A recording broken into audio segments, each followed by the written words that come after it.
Shalom अलैकुम खावरीन। आप देख रहे हैं सुफियान बीएम यूट्यूब चैनल। ये तर्जुमा यहोशुआ मिनिस्ट्री की जानिब से पेश खिदमत है। मैं हूं विक्टर जॉन, जर्मनी से, खनूक की किताब के तर्जुमे के साथ। खनूक 9 बाब पहली आयत से।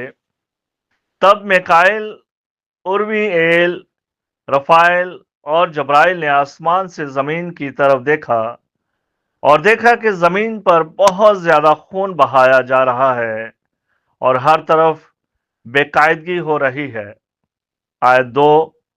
और उन्होंने एक दूसरे से कहा, जमीन जिसे बगैर किसी गुनाह के पैदा किया गया था अपनी फरियाद आसमान के दरवाजों तक पहुंचा रही है। आयत 3। और अब तुम जो आसमान के मुकद्दस लोग हो, इंसानों की रूहें तुमसे दरख्वास्त करती हैं कि हमारे मामले को बरतर इला के सामने पेश करो। आयत 4।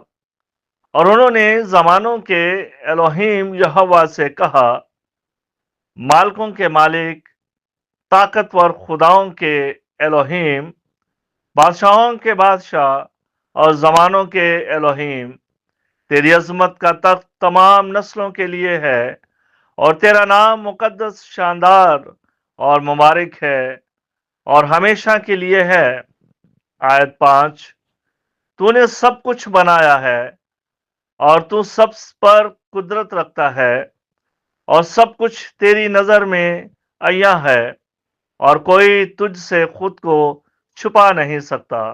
आयत 6।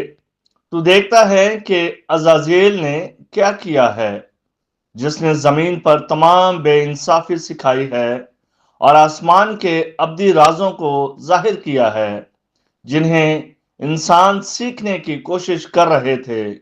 आयत 7। और शमित्सा, जिसे तूने उसके साथियों पर हुक्मरानी का इख्तियार दिया है। आयत 8। उन्होंने जमीन पर इंसानों की बेटियों के पास जाकर उनके साथ मुबाशरत की और खुद को नापाक किया और उन्हें हर किस्म के गुनाह सिखाए। आयत 9। और औरतों ने द्यो कामत औलाद को जन्म दिया और उसके नतीजे में पूरी जमीन खून और बेइंसाफी से भर गई। आयत 10।